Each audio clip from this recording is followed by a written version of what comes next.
प्रबंधन तंत्र से जुड़े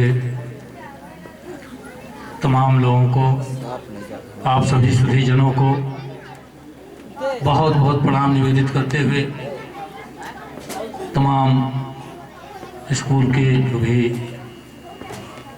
नन्हे मुन्ने बच्चे अभी आपके सम्मुख यह कार्यक्रम प्रस्तुत कर रहे थे। बड़ा ही मनोहारी कार्यक्रम है बच्चों का। और सज्जनों, यूं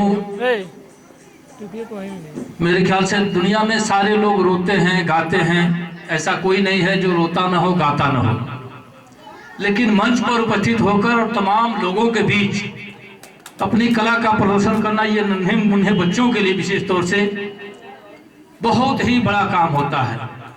और इन बच्चों को जो भी लोग इस तरह की शिक्षा दिए, जो आप सबके सम्मुख अपनी कला की ऐसी पहचान कायम कर रहे हैं, जो तमाम लोग भाव विह्वल हो रहे हैं। मैं देख रहा था बैठे बैठे, मेरे आते आते लगभग 2-3 कार्यक्रम संपादित हुए हैं बच्चों के, बहुत ही अच्छा लग रहा है। इस तरह के कार्यक्रम होने चाहिए, इसमें प्रतिभाओं का निखार होता है। और इन्हीं बच्चों में से कोई निकलकर राष्ट्रपति होता है, कोई प्रधानमंत्री होता है, देश की सेवा में लोग लगते हैं। इनके अंदर जरूरी है कि इस तरह की प्रतिभाएं जगाई जाए, इस तरह का आयोजन किया जाए जहां तमाम बच्चों को प्लेटफॉर्म मिले, मंच मिले, वहां से कुछ कहने सुनने की प्रवृत्ति उन समूह के अंदर आए। मैं इसके लिए विद्यालय परिवार का बहुत बहुत आभारी हूं और साधुवाद देता हूं। आदरणीय विशेष तौर से सिन्हा जी का, कल हमारे यहाँ गए, हमारे यहाँ की स्थिति से लगभग 8 आना तो परिचित होके ही आए हमारे यहाँ से। कह रहे थे प्रेमी जी पिछली बार आए थे, अभी आए तो भूल गए होंगे, एक बार अगली बार आएंगे तो फिर भूल जाएंगे। ऐसी जगह से चलकर आपके बीच मैं उपस्थित हुआ हूँ। चूंकि हास्य में की कविताएं पढ़ता हूँ और मेरा मानना है कि इस जीवन के लिए हंसना बहुत ही जरूरी है। ये तमाम बच्चे ही हैं, कुछ सुधीजन हमारे सामने हैं, लेकिन मेरी आवाज़ पंदेवरी बाजार तक पहुंच रही है, मुझे ऐसा महसूस हो रहा है। मैंने देखा भी है चौराहे पर ये माइक लगा था और तमाम लोगों तक मेरी आवाज़ पहुंच रही होगी। मैंने तमाम चैनलों से भी कहा है इस बात को कि जीवन हंसने के लिए बहुत ही जरूरी है जीवन में कि आदमी 5 बार कम से कम खुलकर हंसे। और पूरे 24 घंटे में आपको 5 बार हंसने की फुर्सत नहीं मिल पाती है। भैया ये साउंड कम भी कर देना, लेकिन ये सीटी नहीं बजा, ये जो बजता है इससे डिस्टर्ब होता है। मैं कहता हूं सज्जनों कि आप 5 बार दिन में खुलकर हंसे, आपको कोई बीमारी नहीं छू सकती। अब शर्त यह है कि आप कैसे हंसते हैं। कुछ लोगों को हंसी आती है तो या तो वो बड़े नेता हैं या बड़े अफसर हैं, बड़े अधिकारी हैं, तो अपने मातहत के सामने वो हंसना ये कतई गंवारा नहीं करते। हंसी आती है तो मुस्कुरा के काम चलाएंगे और उनका ये होठ नहीं खुल सकता है, अंदर मार लेंगे सारा मामला। ये मोगनवा हंसी है। ऐसे पूरी जिंदगी आप करते रहिए, बीमारी आपका पीछा नहीं छोड़ेगी। हंसने का मतलब आदमी हंसे तो ये नाभि हिलने लगे। ऐसे ठहाका लगाकर आप 5 बार हंसते हैं तो आपको कोई बीमारी नहीं छू सकती। मैंने एक मुक्तक कहा है कुछ दिन पहले कि हीरा मोती महल अटारी, हीरा मोती महल अटारी, रुपया लाखों लगे हुई, आज जे कबहू हंसते ना होखे वो महाअभाग्य हुए। अब आप समझ गए होंगे कि हंसना जीवन के लिए क्यों जरूरी है। मैं एक छंद कहता हूं कि हंसना ही जीवन का, भैया अभी भी इसका कुछ बेस ज्यादा है, एकदम बिल्कुल 0 पर रखिए। आवाज मेरी स्पष्ट होनी चाहिए, आप तक मेरी आवाज पहुंच रही है, पीछे के लोग एकदम कम रहे तो ही ठीक है। ये इतने ही लोगों को सुनाना है, बाजार के लोगों से सुनाने से भी फायदा क्या, जो लोग नहीं आ सके उनको सुनाने से क्या मतलब है। मैं कहता हूं सज्जनों कि हंसना ही जीवन का सुख है और वर्तमान में प्राण हंसी है। दुश्मन नहीं दुश्मनी मारे, ऐसी अनुसंधान हंसी है। मन दिमाग में ऊर्जा भर दे, जड़ चेतन की जान हंसी है। लोभी कपटी धूर्त मूर्ख की करवाती पहचान हंसी है। और समरसता का बीज मंत्र यह सहज सरल आसान हंसी है। और प्राण वायु की आय बढ़ाए, 100 में सत्य विज्ञान हंसी है। हंसना इसलिए भी जरूरी है। और मुझे कहना नहीं पड़ा, ये तमाम लोग ताली बजा दिए।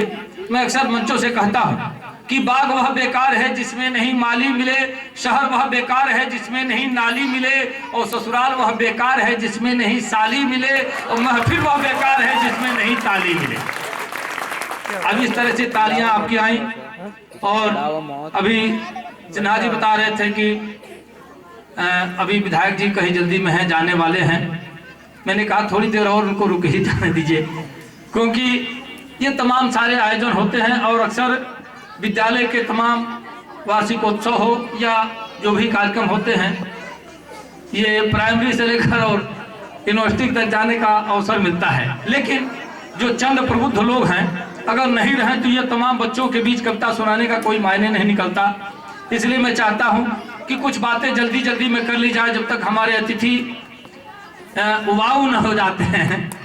मैं चाहता हूँ 5-10 मिनट हमको झेल ही लिया जाए, उसके बाद फिर यह कार्यक्रम बच्चों का होगा।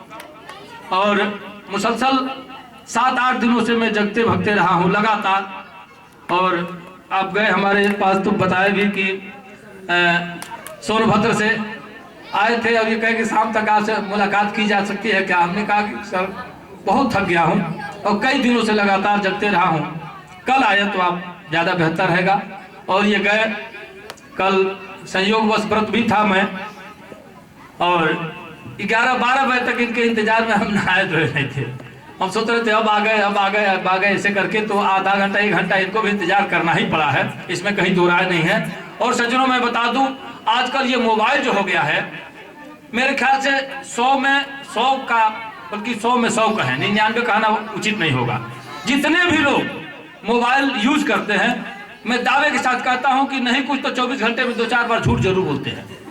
ईमानदारी से कह रहा हूं, कोई आदमी हाथ उठा के सौगंध खा ले मेरे सामने कि मैं कभी नहीं झूठ बोलता हूं, मोबाइल लिए हूं, तो मैं नहीं मान सकता हूं। छोटी छोटी सी बात पर झूठ लोग बोलते हैं। जैसे अब भाई फोन कर रहे थे कि अच्छा तिवारी जी कहाँ तक हैं, हम कहा बस अब बनकटा पार कर गए, यही बात हुई थी ना, जबकि सही जाता कि मैं घर से नहीं निकला था।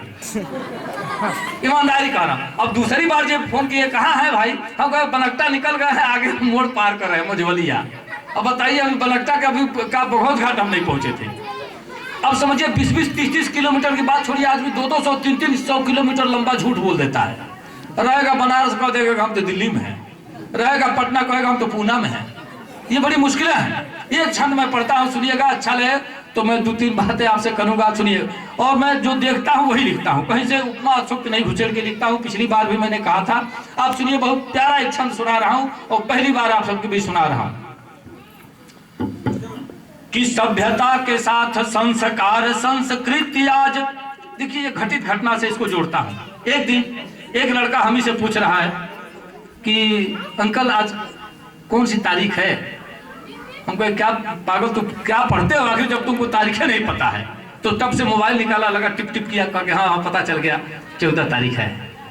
हमको एक बताइए, ये समस्या है अपने यहाँ। अब हल्की हल्की सी बात देखनी होती है तो हम मोबाइल निकालते हैं, लैपटॉप खोलते हैं। तो सुनिएगा, अच्छा लगेगा, आशीर्वाद दीजिएगा। आप सबों का ध्यान चाहता हूँ, विशेष तरह से हमारे जो भी सुधीजन हैं, कि सभ्यता के साथ संस्कार संस्कृति आज सारे लोग लैपटॉप में टटोलने लगे। सभ्यता के साथ संस्कार संस्कृति आज सारे लोग लैपटॉप में टटोलने लगे। और दिन या दिनांक माह वर्ष व्रत अपडेट और जानने को रेट इंटरनेट खोलने लगे। और प्यार मनुहार सभी हो रहा मोबाइलों से, और प्रेमी प्रेमिका के संग संग डोलने लगे। और हाय रिंगटोन टेलीफोन युग आ गया तो सत्यवादी लोग रोज झूठ बोलने लगे। हाय रिंगटोन टेलीफोन युग आ गया तो सत्यवादी लोग रोज झूठ बोलने लगे। और मैं 4 पंक्तियां पढ़ देता हूं भोजपुरी के। मैंने लिखा कभी कि मोबाइल बा निमन मोबाइल बा बाउर, इहो एगो लम्हर मिसाइल बा बाउर। आ मोबाइल से आदत बिगड़ने का डर बा, है फोटो फिल्म वाला झंझट के घर बा। अब तो जो नाई बोले कहूँ बड़ा लड़का काने में एयरफोन डाल लेता है, वो बड़ा बैठा रहता है। जो 5 मिनट का काम निपटाओ बताओ, आधा घंटा में निपटा के आता है। अब देखो तो कहीं देखिए ऐसा होता, अक्सर होता। बाथरूम में घुसता रहता था, 40 मिनट की पहले निकलते निकलते। काने में उगल के ईयरफोन लगल बा, कौन कौन गाना सुन के तब निकले, 5 गाना उतना फाइनल। इस समस्या। अब सुनिए, 1-2 छंद और पढ़ता हूँ आप सबके बीच। ये तमाम सुधी जन है। आप लोग चले जाएंगे तो मेरे मन में भी मलाल रह जाएगा कि आप लोगों के लिए कुछ नहीं सुनाया। और ये बच्चे अगर नहीं रहते हैं तो भी ये कार्यक्रम की निश्चित तौर से प्रासंगिकता नहीं होती है। मैं एक दो छंद और पढ़ता हूँ, सुनिएगा। एक छंद यहाँ से पढ़ता हूँ, तमाम रिश्तों को जोड़ते हुए। ये बेटियां भी मंच पर जो कार्यक्रम प्रस्तुत कर रही थी, ये इनके अभिभावकगण हैं, ये मातृ शक्तियां हैं। आप सबके हवाले ये छंद करता हूँ, विशेष तौर से सुनिएगा। और तमाम सुधी जनों को जोड़ता हूँ। मैंने तमाम रिश्तों को जोड़ने की कोशिश की है कि कैसे रिश्ते होने चाहिए। ये गुरजन भी अगर सुन रहे हो मेरी आवाज तो निश्चित तौर से इस बात को रिकॉर्डिंग करेंगे। बहुत प्यारा छंद में पढ़ता हूँ, सुनिए।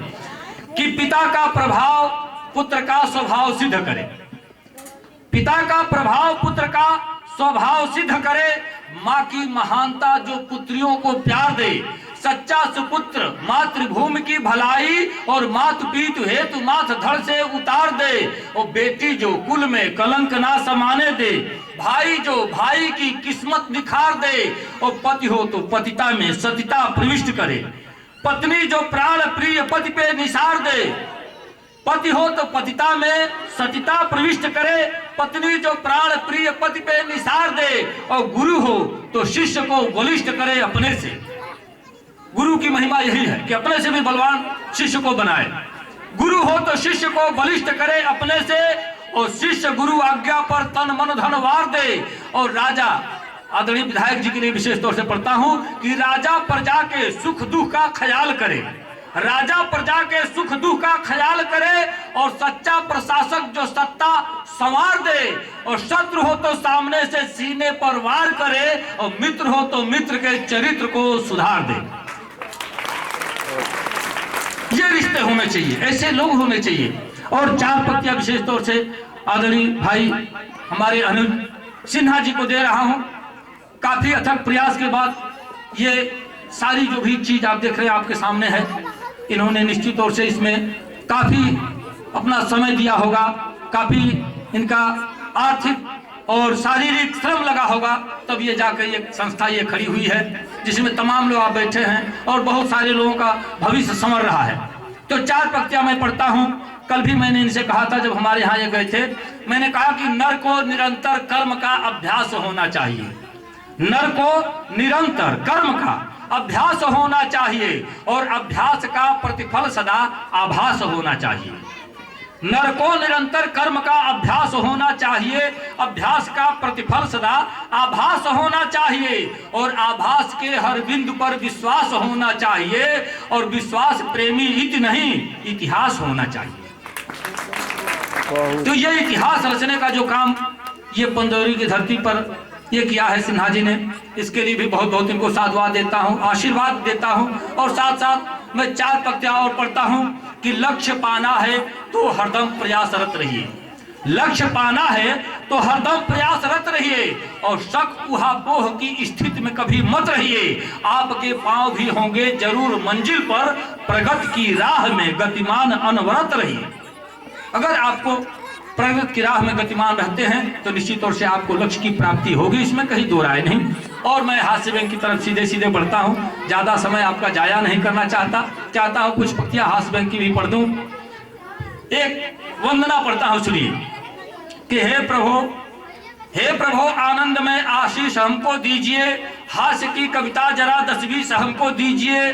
सब सही है गज अजामिल ने पुकारा आपको, आपने कर दी किनारा दे के यश प्रताप को।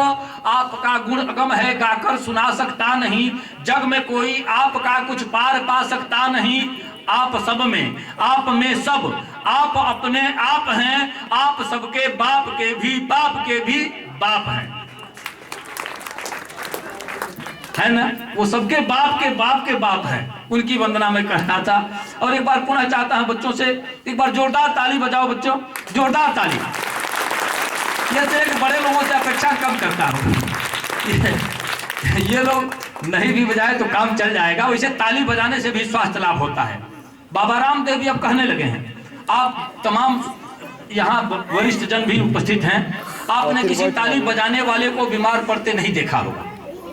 एक प्रजाति के लोग होते हैं जो केवल पूरा दिन ताली ही बजा के काम चलाते हैं, अब वो बीमार नहीं पड़ते हैं। मैं दावे के साथ कहता हूँ, कम से कम मैंने तो कभी नहीं देखा उनको हॉस्पिटलाइज नहीं देखा है, कभी अस्पताल में एडमिट होते नहीं देखा है मैंने, और तमाम लोग नहीं देखे, मुझे ऐसा विश्वास है बीमार ही नहीं पड़ते लोग ताली बजाने से।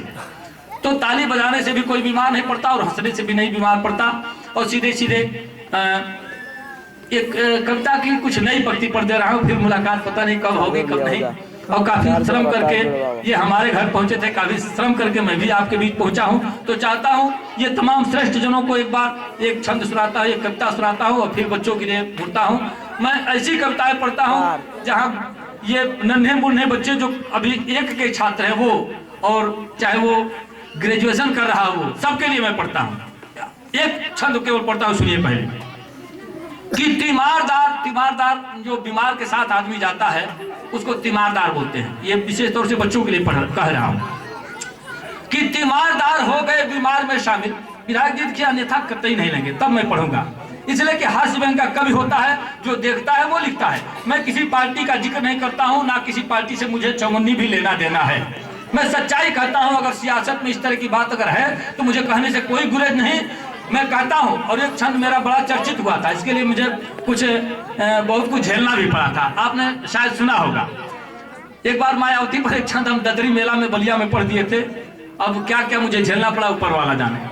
और एक बार संयोग से मेरे मुख से यही सिवान के कार्यक्रम में लालू प्रसाद जी पर एक छंद निकल गया था, वो भी बड़ा चर्चित हुआ था। बहरहाल मैं इनकी बात नहीं करूंगा। मैं 4 पंक्ति पढ़ता हूँ, यूपी से आया हूँ, यूपी की बात करता हूँ। सुनिएगा, तो हालांकि उत्तराखंड बढ़ गया है, जब उत्तराखंड यूपी का ही एक अंग हुआ करता था उस समय ये 4 पंक्तियां मैंने लिखी थी। एक बहुत बड़े सियासत के आदमी के नाम जुड़ी ये 4 पंक्तियां हैं। नाम नहीं रखता हूँ, लेकिन आप तक बात पहुंच जाएगी मेरी कि सरासर झूठ है कि प्यार करना पाप होता है। सरासर झूठ है कि प्यार करना पाप होता है, और मोहब्बत में कोई बदनाम अपने आप होता है।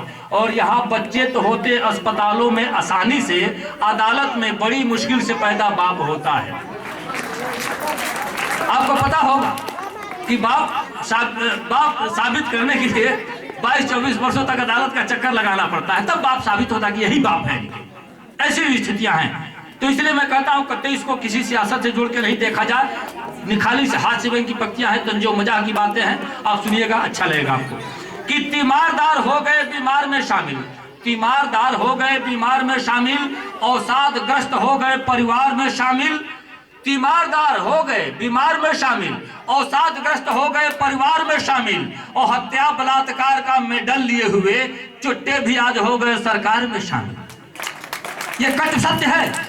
हत्या बलात्कार का मेडल लिए हुए चुट्टे भी आज हो गए सरकार में शामिल। और रमजान में रोजाना एक दिन भी रहेंगे, रमजान में रोजाना एक दिन भी रहेंगे, होते हैं वही पहले इफ्तार में शामिल। ये हमारे अक्सर हो रहा है, जो एक भी दिन रोजा नहीं रहता इफ्तार पार्टी कर देता है, रोजा एक भी दिन है। तब मैंने कहा है कि रमजान में रोजाना एक दिन भी रहेंगे, होते हैं वही पहले इफ्तार में शामिल। और दुनिया में तरक्की का रिकॉर्ड तोड़कर आप तमाम बिहार के लोगों को नमन के साथ कहता हूं, ये 4 पंक्तियां ये भी कट सत्य है कि दुनिया में तरक्की का रिकॉर्ड तोड़कर और टॉपर हुए बिहार की रफ्तार